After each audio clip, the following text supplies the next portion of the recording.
Masechet Gittin Daf Ayin Zayin. We are going to complete the 7th perek and begin the 8th perek today.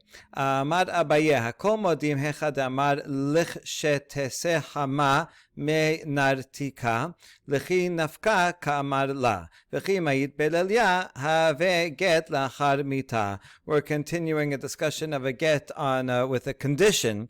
And so Abaye is explaining different formulas, different wording. He says, everyone agrees that if a person says, here is your get, when the sun comes out of its sheath, right? When the sun rises, right, then this get will take effect. Everybody agrees that that language means that it will happen later on. Only once the sun rises, then the get will be effective. The nafkamina being that if the husband should die in the middle of the night, then the death would come first and the get afterwards. And you cannot have a get after a death, because once the person dies, the marriage is over, and so that get would be invalid. However, if the husband says, here is your get, on condition that the sun rises, then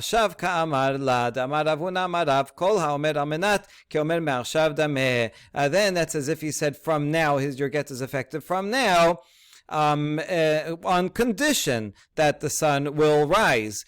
So that's effective right now. As Rav says, anytime you say almenat on condition, so that condition is just fulfilling that condition. It has to be fulfilled in some way. Same as saying on condition that you pay me 200 zuz, on condition that the sky is blue, any condition that you want to put in.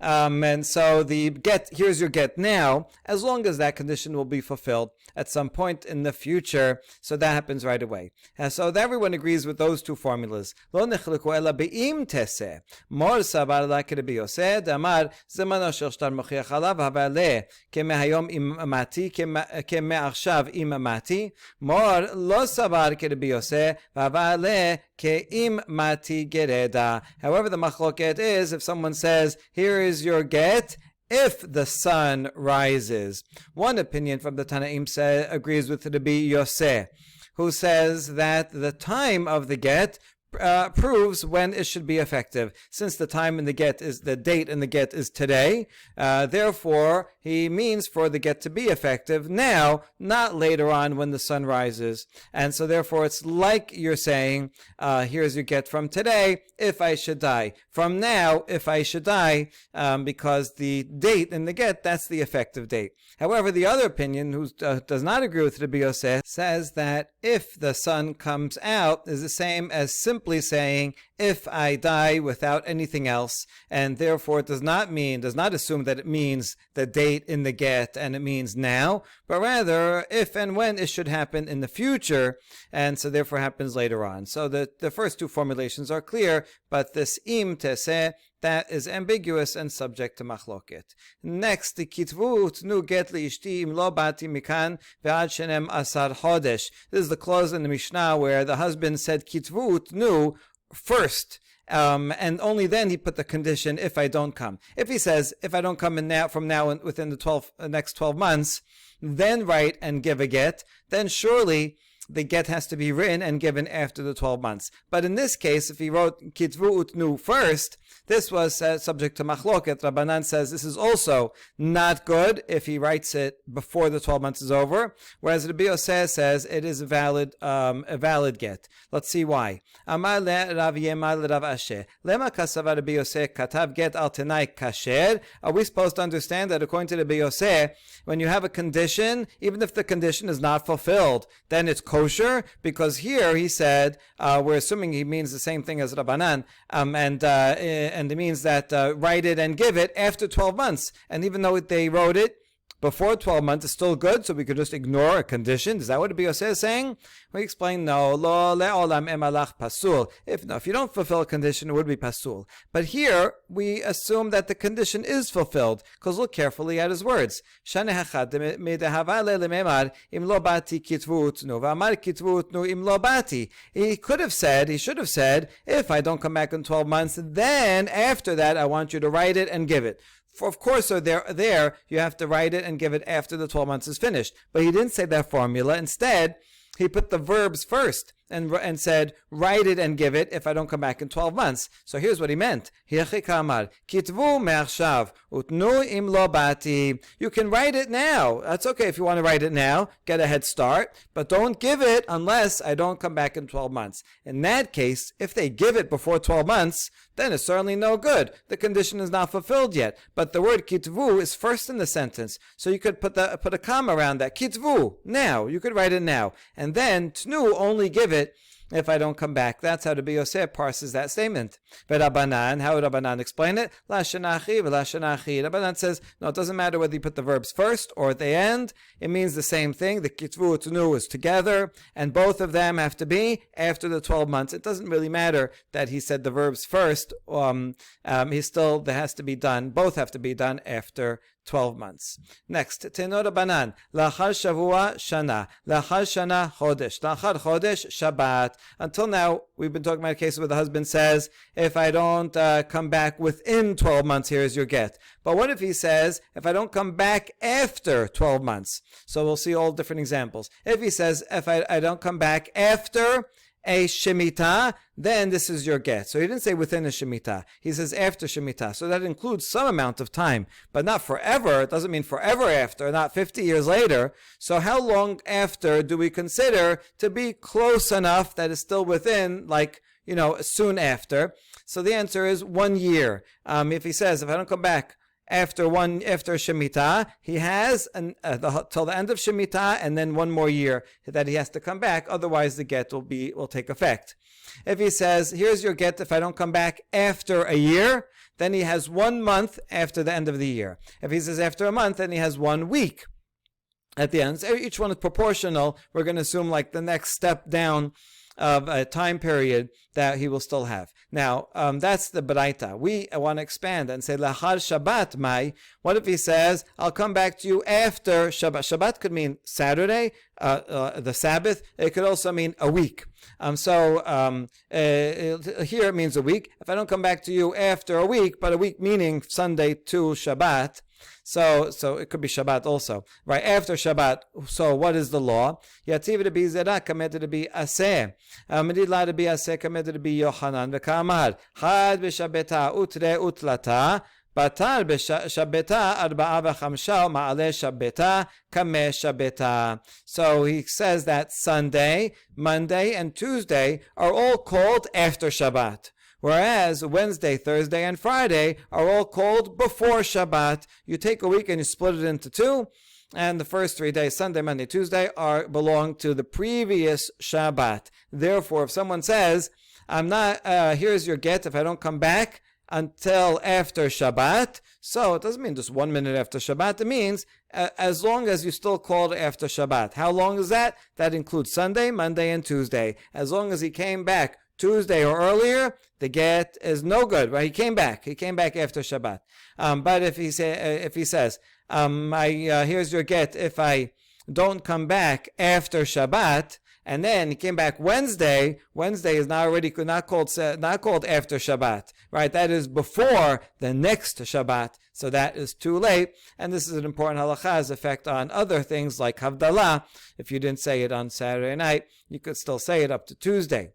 Tanya Rabbi Omer, La'achar regel 30 yom, nefak Rabbi Chaya derasha, mishemed Rabbi v'kilesuh, mishemed Rabbim v'lo kilesuh, al ma'ale tilcheta kevateh. Another Braita, Rabbi Yehuda Nasi says, if someone says, here is your get if I don't come back after the holiday. How long after the holiday does he have? 30 days. So that's what Rabbi said. Rabbi Chaya, a student, went and he repeated this in a public derasha. When you say something in a public derasha, everybody's there, right? Other colleagues, rabbis, students, lay people. This makes it an official teaching. So one time he said it in the name of Rabbi Yehuda Nasi, and everybody said, Chazak u'baruch, very nice teaching, right? That's very interesting. I'm glad you taught us that. Great. But another time, he saw he got a good response from it. So this time he upgraded. Instead of quoting it in the name of the B, he quoted it in the name of the majority. This doesn't mean that the majority actually got all the rabbis got together and voted that would be the majority. But this is the way that you say that this is halacha l'maaseh. You take a minority opinion and you teach it as the majority, right? It's interesting because now you're not saying Rabbi Yehuda Nasi's name. You're not giving him credit. So, we think that would be a negative thing. But actually, it's the biggest praise, right? If you say something without attribution and you say it as the majority, that means halacha is going to follow you. So he repeated it as the Rabbim, right? The majority of Chachamim agree with this, but they did not tell him Chazak u'Baruch, right? And they said, I don't know about that, right? So when you said it was a minority opinion, fine, right? This is a nice piece of Torah as a minority opinion, but they didn't agree that it's a majority opinion. We can see from that reception, that feedback that Rabbi Chia got that this is, although this is Rabbi Yehuda Nasi's opinion, the halacha does not follow that. Hadran alach mi she'achazo. That is the conclusion of the 7th perek. And now we begin the 8th perek. It starts as follows: Hazorek get liishto v'hi betoch beta. No, betoch hasera. Harezo megoreshet. Okay, a husband does not have to give the get to his wife directly in her hands. He could also throw it. And if she is in her house or in her courtyard, and it lands in her house or in her courtyard, that also is megoreshet. It goes into her domain. It's into her possession. That's a valid get as well. However,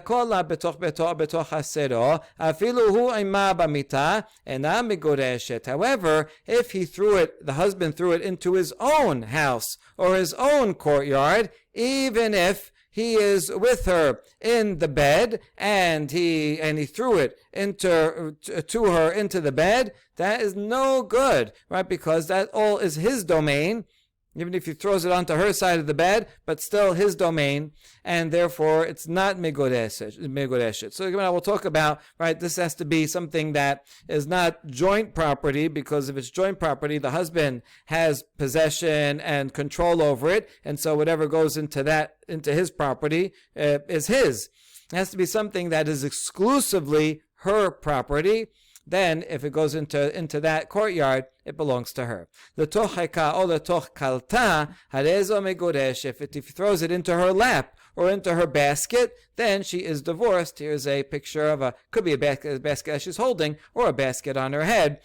So her body, like her hands, it doesn't have to be her hands. It could be that it goes into her lap, or anything that she is holding. And that also is called possession, and she is divorced. We ask, what's the source? Tanura banan. Venatan biyada en li ela yada gaga hasera vekarpifa minayin tamodomar venatan mikomakom. The pasuk says that the husband has to give a sefer kiritut in her hand. So if I take that very literally, then it means her hand. Maybe it has to be literally her hand. How would I know that if he throws it into her rooftop, courtyard, other enclosure, how do we know that that's also a get? Because the verb says venatan, give. So give it to her as long as it gets into her possession. It doesn't necessarily have to be in her hand. And the same is true regarding a thief. The pasuk says regarding a thief, Im himase timase beyado hageneva shenayim yeshalem. If the thief steals something and is found in his hand, he is guilty and he has to pay double. So if you take this overly literally, so that means only if it's found in his hand, not if it's somewhere else. So it says yado enli ela yado gago hasero v'karpefo minayin. What if it's found in his courtyard, his roof courtyard, or his porch enclosed? How do you know that also he would be liable? Because the pasuk doubles and says if it's found, however it got there. For example, if someone's dog is wandering around and it goes into my enclosure, and then I close the gate with intention to steal it, so it doesn't have to be in my hands, but that's still considered stealing, and therefore someone comes and finds it. Hey, look, you have it. You stole my dog. You put it over here in your your courtyard, so that is stealing. So that's a similar law. Just like a get does not have to be literally in her hands, but in her possession, so too stealing can be done not literally with the hands, but also within one's possession. Usiricha. Why do I need both pesukim? Can I figure out one from the other? No, I need both. Yashminan get mishum de ba'al korcha megarsha. Aval ganab de lete ba'al korcha emala. If I had only regarding get, I might think that get is more inclusive. In other words, there's more ways for her to receive a get because a husband can give his wife a get against her will. Since she can get it against her will, it makes sense that she can get it in more ways than just her hand, including her courtyard. But regarding a thief, where you cannot steal something against your will, right? If someone comes and stuffs something in my pocket and then says, "Hey, you stole it," I said, "I didn't steal it. You stuffed it. You put it in my courtyard. I didn't want it. I was standing there saying, 'Go away. I don't want this. It's not mine.'" And so it cannot be, you cannot steal something against one's will, and therefore I might have thought that only regarding a get you have the more expansive ways of receiving something in a courtyard, but maybe not regarding a thief. Therefore I need the pasuk regarding the thief. And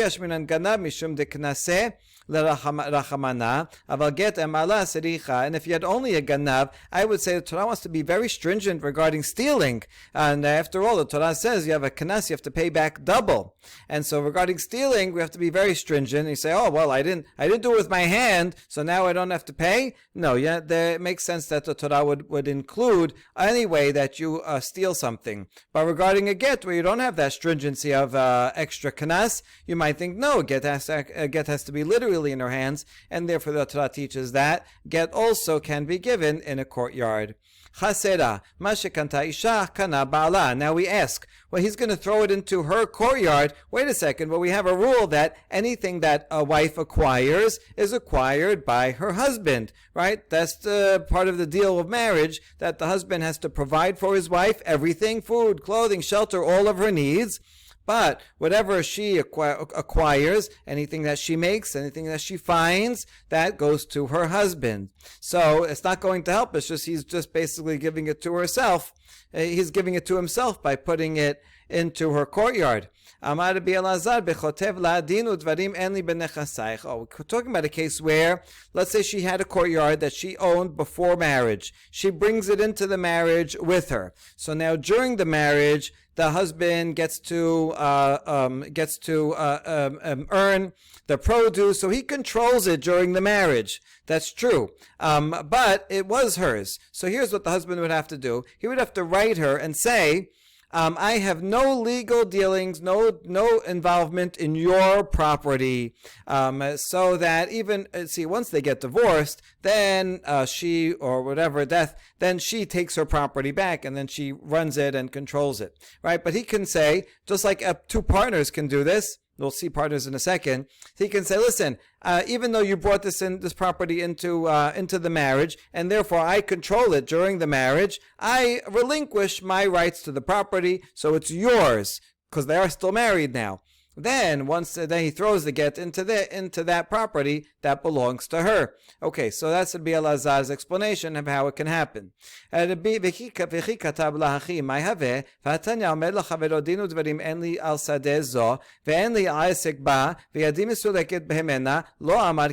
on, that doesn't work, because in a similar case where you have, let's say, two partners that own some kind of property, and one of them tells the other partner, listen, I have no rights, no dealings with this field, or with this I have no business with this deal. My hand is removed from this field.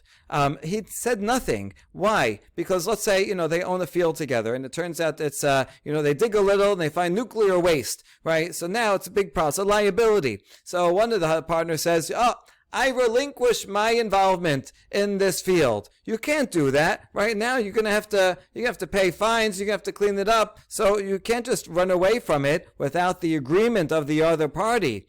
So doing this is not helpful. You can't simply, with words, relinquish rights to a property. And the husband and wife are, in a sense, also partners. She owned it, but he controls it. And so just saying unilaterally, I relinquish my rights, is not enough.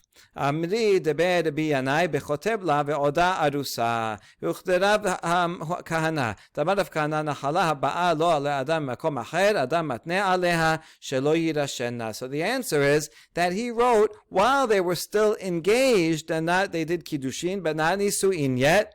And he said, I'm not going to take possession of this property. I'm not gonna run it, be responsible for it. I'm not going to take the fruits from it. As Rav Kana said, in a similar case of getting an inheritance, if someone gets an inheritance not from his father, but from someone else, he can say, I refuse to accept it, right? His uncle has some nuclear waste property, and in his will he says, I bequeath my nuclear waste field to my nephew. He says, I don't want that field, right? This is a liability, and so he cannot accept it. Once you already own it, then with a partner, then you cannot unilaterally relinquish ownership, but you can refuse delivery of it. And so just like that's true with your gracious uncle, so too it's true for if they're getting married. She has property that should bring into the marriage before the nisuin begins. He can write and say, I do not accept ownership or control over this property. And so that's the case that we're talking about. That's how she has her own property that she's keeping from the very beginning of the marriage. Another similar case is what Rava says, Ha'omer ifshi betakadat hachamim kegon zo shom'in lo. Mai kegon zo kederavuna amarav. Tamaravuna amarav yechola isha shetomad leba'alaha eni nizonet ve'eni osa. This is similar to what Rava says, that if a person says, I do not want the takana, an ordinance that the rabbis made for my benefit, shamin law, right? If you refuse a benefit, even though the rabbis went out of their way to give you that benefit, but you don't want it, then that's okay. For example, he says like this. What was he talking about when he said like this? What Rav Huna said in the name of Rav, that the rabbis made an ordinance that a husband has to pay for his wife for food, clothing, and shelter, and reciprocally, anything that she makes goes to the husband, and all of her salary. So usually it's a good deal. She has automatic income promised to her, so she will never go hungry as long as the husband has a shirt on his back. He has to sell the shirt in order to provide for his wife, which says that literally in our ketubah, he has to sell the shirt off his back. So that's generally for her benefit. However, let's say she's an important CEO. She makes more, and so she wants to keep her salary. She's permitted to tell her husband, I don't want your food, I don't want your sustenance, and I am not working for you. I'm not giving you my salary. So the same thing. Same thing here. They can make a deal at the beginning of the marriage, and she can say, listen, I'm keeping my field, right? And you will not get the produce. And if he agrees to that, so then she keeps the field. That is permitted. So that's all the case that we're talking about. Okay, even though we brought Rava in as an analogy, nevertheless, Rava has a different opinion about the case that we're talking about. And he says, it doesn't have to be a case where it's her own field that she brought into the marriage, and he stipulated from before the marriage that you will keep your own field. Like she can keep her own salary, she can keep her own field. No, we're not talking about a case like that. Rather, more simple, because that would be a very limited circumstance. Rather, Rava himself says, Amar, Atu yada mila kanya le Baal, ela gita v'yada ba'in ke'echad, hachename gita v'chasera ba'in ke'echad. Right, so you're telling me that her hand is not acquired by her husband? In a regular case where the husband puts it into his wife's hand, right? It doesn't anything that she makes with her hand, doesn't that go to her husband? So how could you ever have a case where the husband puts it directly into her hands and it will go right to the husband? How do you explain that case? Oh, it must be as follows, that she receives the get and her hand together at the same time. And since that's true for her physical hand, that will be true for a courtyard that was in her name, even though the husband controls it during the marriage, as soon as the get goes into the courtyard, instantaneously, these two things happen together. She gains the get and is divorced, and the courtyard is hers. That happens simultaneously. So, because you need them both to happen simultaneously. If she's only gets the divorce and then later gets the chatzer, well, she doesn't get the divorce because the courtyard isn't hers, and she gets the courtyard first, but she's not divorced yet. So how could she get the get if she doesn't have the courtyard? But if they come exactly together, then both of them can work. So that's Rava's answer. She doesn't have to own. You don't have to make a stipulation from the beginning of the marriage that this is her courtyard and he cannot have any control of it. This is in any case. She gets her hand together and she gets her courtyard simultaneously with the get. Amar leRavina leRav Asher.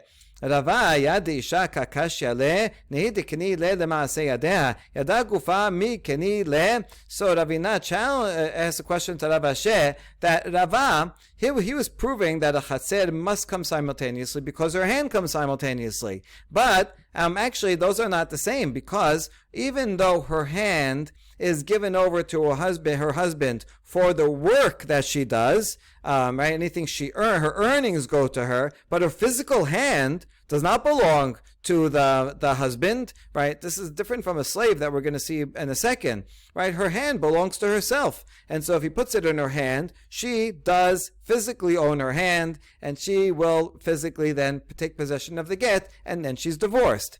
That's not the same as a chatzer, which he is in his responsibility, his control, and anything that goes into the chatzer belongs to her. Chatzer belongs to the husband while they're married, and so you can't compare the two. And there's no proof from a wife's hand that that's the same as a chatzer, and that just like the hand happens simultaneously, so too the chatzer acquires simultaneously. Not true. Amar le Rav Asher answers on behalf of Rava. Rava yad ha'eved kakashya le leman damar b'shtar al yadei atzmo yad eved keyad rabo damya ela gito v'yado bin ke'achad hachanameh gita v'chasera ba'in ke'ehad. He explains Rava, what he was troubling him was the hand of a slave, because the hand of a slave, that even this physical hand, the physical body of a slave, belongs to the owner, right? A slave is bought and sold like cattle.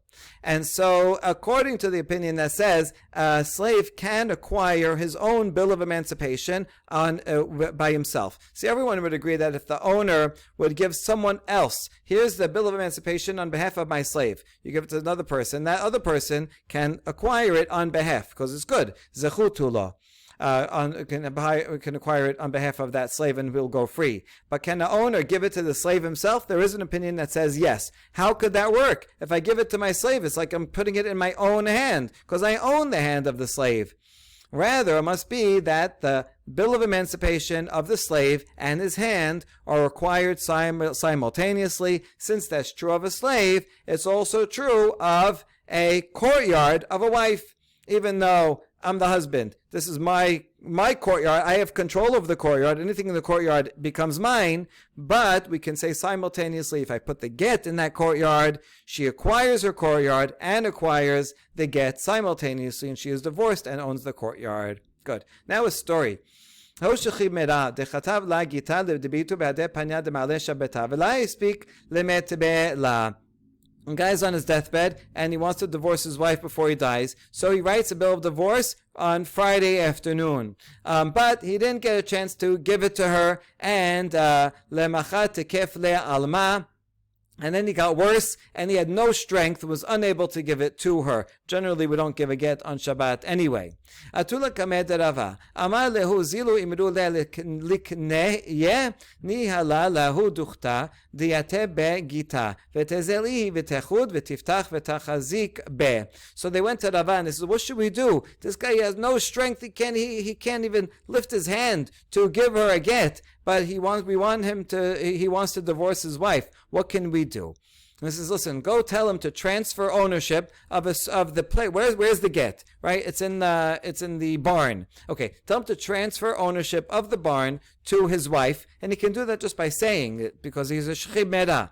And so he says, okay, the barn, right? Even though he can't move, the barn is yours. And then, since the barn is hers, now she can go open the door to the barn and close it, and thereby acquire it by closing the door. Right? She is protecting what is inside, and therefore it becomes hers. So in other words, you don't have to give it physically in your hand, as long as it goes into something that is in her possession. Ditna, na'al gadal paras kol shehu harezo hazaka. In general, if someone locks or fences in, or breaches any amount, that's called taking possession, right? You're doing something on the land, so then you take possession of the land itself. And so here too, even though she doesn't physically touch the get, she doesn't have to. She closes the barn door, then that's hers. All right, so that was Rava's solution to that question. Amar le Rav Ilish le Rava, ma shekanta isha kana ba'ala. Rav Ilish tells Rava, it doesn't work, because we have a rule that anything that a woman acquires, it goes back to the husband. Anything she makes, anything she acquires, so it doesn't really help that this is they gave her the barn. It doesn't matter. It's just still she's acquiring something in the barn. It still goes back to the husband. Ichsif, Rava was embarrassed. We made a mistake. And now in the end, it was revealed that they weren't married with nisuin, they only had kiddushin.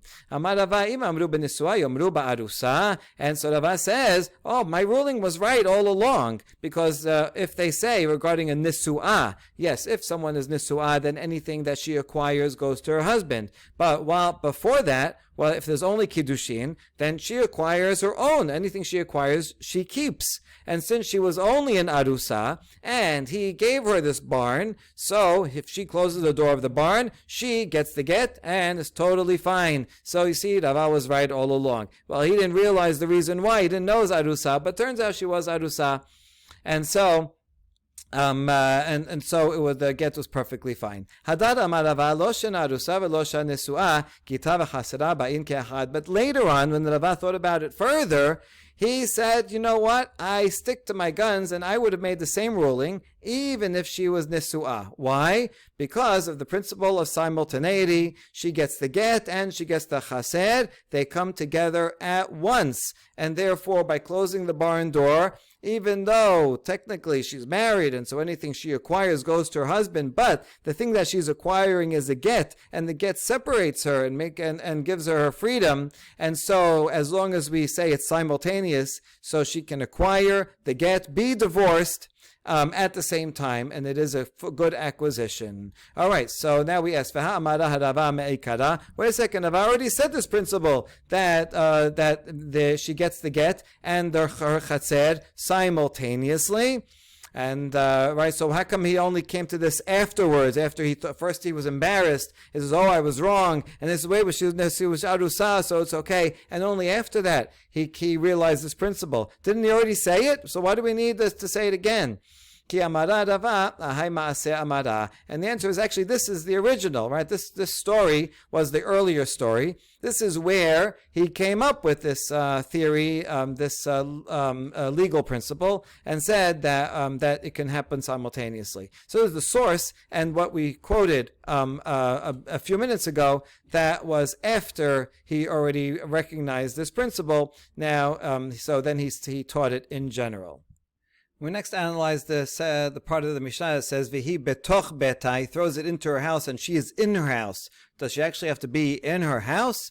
Amad Ula vehu shomedet besad beta or besad hasera. Ula says, yes, indeed, she has to be in or near her house or her courtyard. All right, she has to be present there, and then he doesn't have to give it into her hand. It can go into her house or into her courtyard, but she has to be present.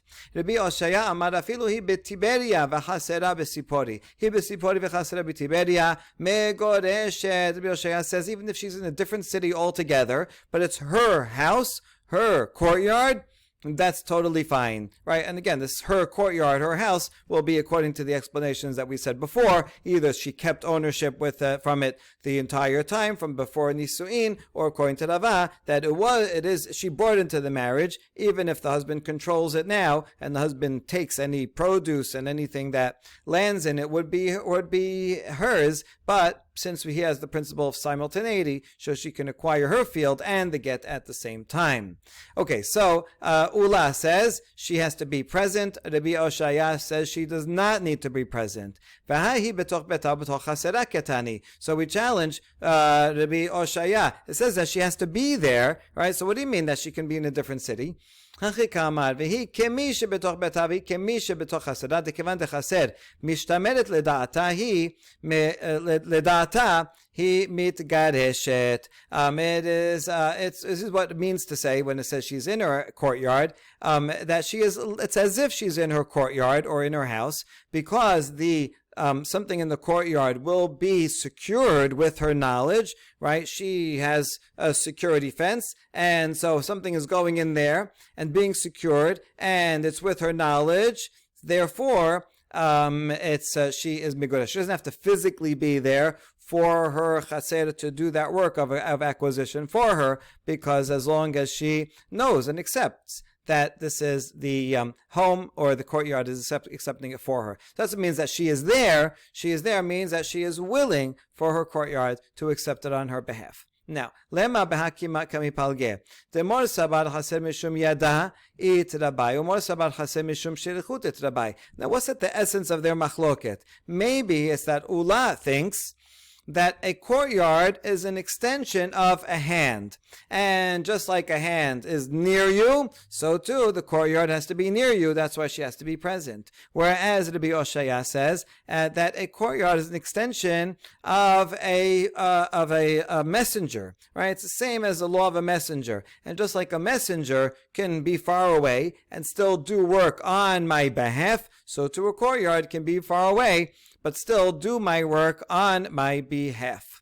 La dekula amachase mishum yadai trebai. Mosabar kiyada ma yada bismucha av chasera bismucha. Now we say no, not necessarily. Could be that all opinions say that a courtyard is similar to a hand. And just like a hand has to be nearby, so too a courtyard has to be nearby. That's the opinion of Ula. That's easy. The other side, ve'idach, or the Bioshaya would say, okay, yes, a courtyard is similar to a hand, but how far are you going to take this analogy? Are you going to say just like a hand is attached to your body, your courtyard has to be attached to your body? That's insane. Rather,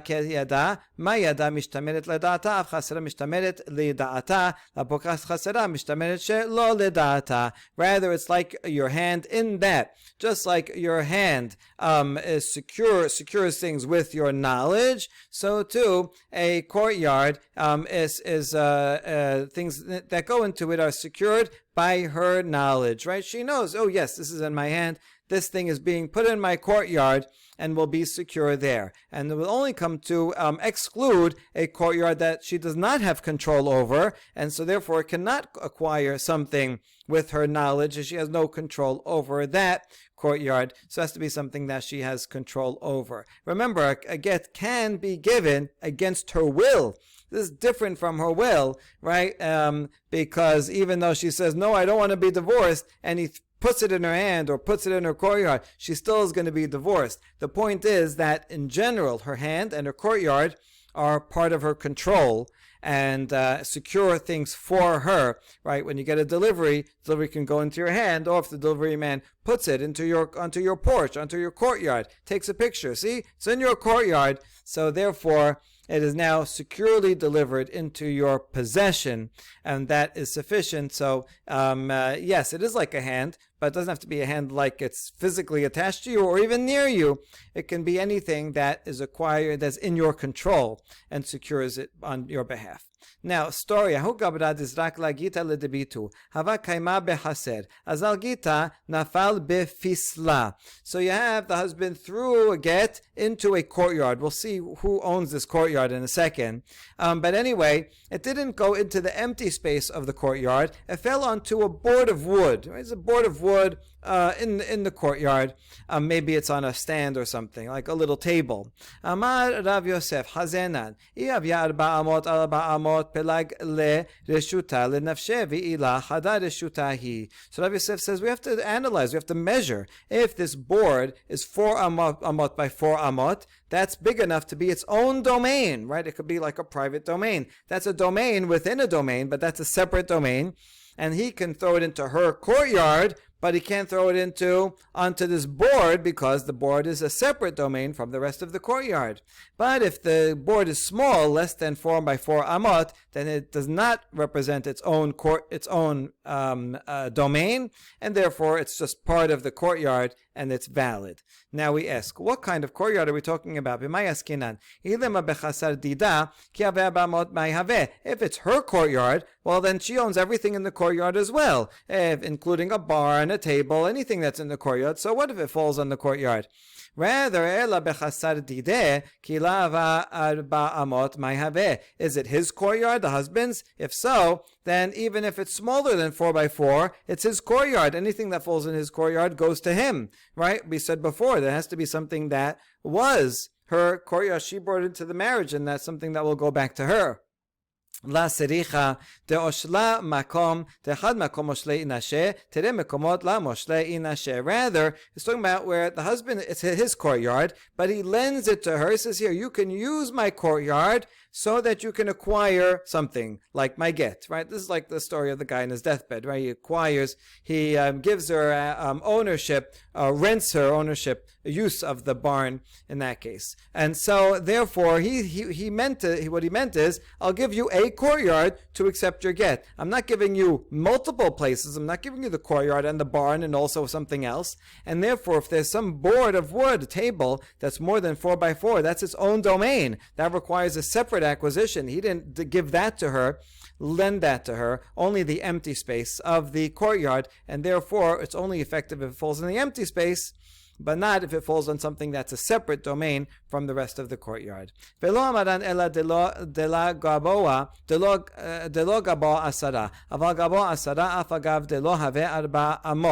And this, what we said, is true only if it's less than 10 tefachim high. But if it's something that's more than 10 tefachim high, even if the width is smaller than 4 by 4, that's also considered its own domain. Something higher than 10 tefachim becomes also its own domain. That's relevant for laws of Shabbat and carrying too. Velamaran ela delet le shem levai. Aval itle shem levai afagav delo gavo asara v'afagav delo have arba amot. And that's only true if it doesn't have its own designated name. But if it has its own designated name, this board of wood, then even if it's shorter than 10 tefachim, and even if it's smaller than 4 amot, it has its own name. For example, this is, you call it the bar where we serve drinks. There's a certain table. This is, right, some item. If it's just a block of wood that's non-distinct, then that's batel. It's just part of the courtyard. But if it's its own special item, and so the husband says, I'll let you use the courtyard in general to acquire, that's just the empty space of the courtyard. And if there's some debris, a small board of wood, that will also be part of the courtyard, and if it falls on that, that's fine. But if it's something that's large, that's own domain, or high its own domain, or has a designated name, and then that becomes a significant item in and of itself, and the husband did not have in mind to lend her that item to acquire her get. Baruch Adonai Le'olam. Amen ve'amen.